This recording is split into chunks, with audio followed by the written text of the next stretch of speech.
Good afternoon everyone. ये जैसे कि आप सबको पता है आजकल सीबीएसई की फ़ीस सबमिट हो रही है, तो हमें इसमें डिसाइड करना होता है क्लास 10th में कि मैथ्स क्या कौन सा लेवल चूज़ करें। तो ये सीबीएसई का सर्कुलर मैं दिखा रहा हूँ आपको, जिसमें मेंशन था कि 2 लेवल ऑफ एग्ज़ामिनेशंस हो जाएंगे मार्च 2020 के बाद से। जो भी बोर्ड के एग्ज़ाम होंगे उसमें मैथ्स के 2 लेवल कर दिए सीबीएसई ने। ठीक है, जैसे कि यहाँ पे इन्होंने लिखा है कि बोर्ड ने डिसाइड किया है कि मार्च 2020 के आगे जो भी बोर्ड के एग्ज़ाम्स होंगे क्लास 10th के, वहाँ मैथ्स के 2 लेवल चूज़ किए जाएंगे। ठीक है, तो इसमें इन्होंने नीचे कुछ पॉइंट्स दिए हैं, तो पॉइंट्स एक बार मैं आपको बता देता हूँ ताकि आप इजीली चूज़ कर पाएँ कि आपने कौन सा ऑप्शन चूज़ करना है मैथ्स में। जैसे कि यहाँ पे इसमें फर्स्ट पॉइंट में दिखा कि The 2 level of examination will be held in the subject of mathematics। तो वही बात है कि मैथ्स में 2 लेवल एग्ज़ाम्स होंगे जिसका इंटरनल असेसमेंट में कोई असर नहीं पड़ेगा। यानी कि इंटरनल एग्ज़ाम्स जो होंगे आपके जो स्कूल में जो एग्ज़ाम्स होते हैं वो एक ही एग्ज़ाम होगा, वहाँ 2 पेपर नहीं आएंगे। लेकिन जो बोर्ड का एग्ज़ाम होगा, बोर्ड के एग्ज़ाम में 2 पेपर आएंगे और वो आपको चूज़ करना है दोनों में से कौन सा आपने देना है। ठीक है, और सेकेंड पॉइंट में कहता है कि there shall not be any 2 levels of examination for class 9th।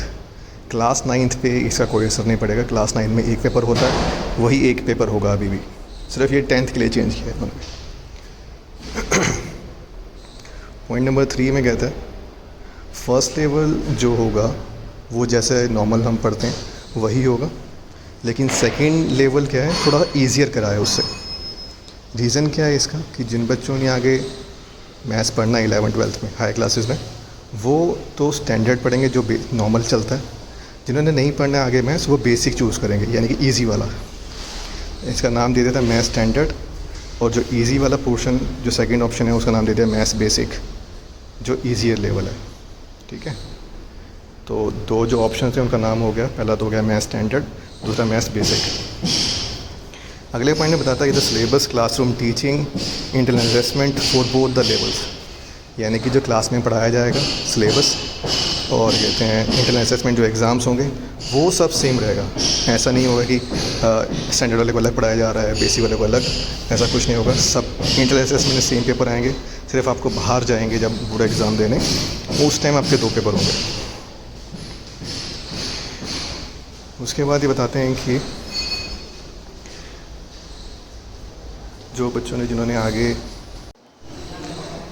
तो इसमें नेक्स्ट पॉइंट में मैं बताया था इन्होंने कि जिन्होंने आगे हायर लेवल से मैथ्स पढ़ना है वही सिर्फ इसको लेंगे, बेसिक को, सॉरी स्टैंडर्ड मैथ्स को।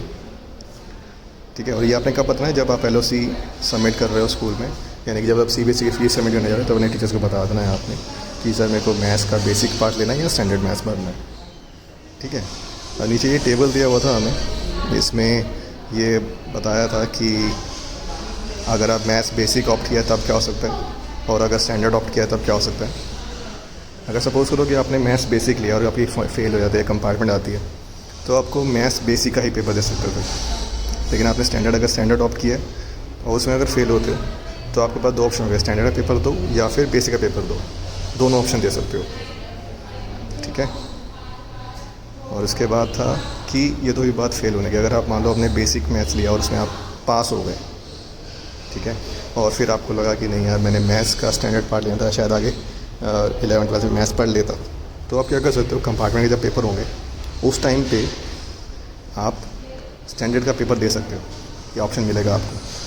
ठीक है, तो उस टाइम स्टैंडर्ड पेपर दे कर उसे क्लियर कर लेते हो, तब भी आप क्या कहते हैं आगे 11th-12th में मैथ्स पढ़ सकते हो फिर। ठीक है, तो ये तो था कि मैथ्स और बेसिक के और स्टैंडर्ड के बारे में, मैथ्स बेसिक स्टैंडर्ड क्या है, क्यों और कैसे है, क्या क्या चीज़ें हैं इसमें ध्यान वाली बातें ये हैं कि मैथ्स स्टैंडर्ड या मैथ्स बेसिक जो चूज़ करना है आपने कब चूज़ करना है, जब आप LOC यानी कि CBSE की फ़ीस सबमिट करने जा रहे हो, एग्ज़ाम्स की फ़ीस जो होती है जब वो सबमिट करने जा रहे हो स्कूल में, तब आपने अपने टीचर को बता देना है कि सर मेरे मैथ्स बेसिक लेना है या मैथ्स स्टैंडर्ड लेना है। उस टाइम आप उन्हें बताओगे, फिर हम जब CBSE में डाटा अपलोड करते हैं तो उस टाइम आपका वो सब्जेक्ट वहाँ फिल कर देंगे। ठीक है, दूसरी बात याद रखनी है कि इसमें सिलेबस सेम होता है, चाहे मैथ्स बेसिक हो चाहे मैथ्स स्टैंडर्ड हो, दोनों का सिलेबस सेम रहेगा, लेकिन लेवल ऑफ़ डिफ़िकल्टी अलग रहती है। मैथ्स बेसिक थोड़ा इजी आता है as compare to maths standard, और इसका इंटरनल असेसमेंट सिलेबस पे कुछ असर नहीं पड़ता, ठीक है। और 9th क्लास में स्पेसिफिकली बताया गया है यहाँ पे 9th क्लास में ऐसा कोई असर नहीं आएगा, 9th क्लास में एक ही लेवल रहेगा, ठीक है। सिर्फ ये 10th के लिए, 10th में 2 लेवल हो जाएंगे, लेवल स्टैंडर्ड और बेसिक, ठीक है। तो ये था आपका बेसिक और स्टैंडर्ड के बारे में। तो जब आप जाओ स्कूल में फ़ीस सबमिट करने के लिए तो स्पेसिफाई कर देना टीचर को कि आपने मैथ्स बेसिक भरना है या मैथ्स स्टैंडर्ड भरना है, ठीक है। और नीचे ये जो टेबल था, टेबल मैं एक बार फिर से बता देता हूँ, एक मिनट। इसमें टेबल में था कि अगर आप नेम सपोज़ करो कि पहले आपको लगा कि आपने ये ले लेना है, बेसिक ले लेना है, आपने बेसिक ले लिया और बेसिक में फ़ेल हो गए, तो उसमें क्या होगा कि अगर बेसिक में फ़ेल हो गए तो आपके पास एक ही ऑप्शन होगा कि आप बेसिक का ही पेपर दे सकते हो फिर कंपार्टमेंट जब एग्ज़ाम्स होंगे तब। और अगर आपने स्टैंडर्ड ऑप्शन किया होगा पहले और उसमें अगर आप फेल होते हो तो आपके पास 2 ऑप्शन हो गया, तो स्टैंडर्ड पेपर दो और आप चाहो तो बेसिक का पेपर ही दे सकते हो। ऑब्वियसली अगर स्टैंडर्ड में आपने एग्ज़ाम पहले चूज़ किया था उसमें फ़ेल हुए तो दोबारा स्टैंडर्ड देने का कोई मतलब बनता नहीं, उस टाइम आप फिर बेसिक का दे दें ताकि कुछ चांस हो तो क्लियर हो, ठीक है। और इसमें दूसरा केस ये हो सकता है कि मान लो किसी ने पहले बेसिक ऑप्ट कर लिया लेकिन बाद में उसका माइंड चेंज हो रहा है कि मेरे को 11th-12th में मैथ्स पढ़ना है, वो क्या कर सकते हैं कि कंपार्टमेंट के एग्ज़ाम जब होंगे बोर्ड एग्ज़ाम्स के बाद उस टाइम वो स्टैंडर्ड के लिए अप्लाई कर सकते हैं, और अगर वो स्टैंडर्ड में क्लियर होते हैं दैन 11th-12th में वो दोबारा पढ़ सकते हैं मैथ्स, ठीक है। तो ये हुआ सारा कुछ मैथ्स स्टैंडर्ड मैथ्स बेसिक के बारे में। अभी भी अगर कोई डाउट है तो आप डायरेक्टली अपने टीचर से बात कर सकते हो या मुझे भी कॉल करके पूछ सकते हो इसके बारे में, ठीक है। ओके।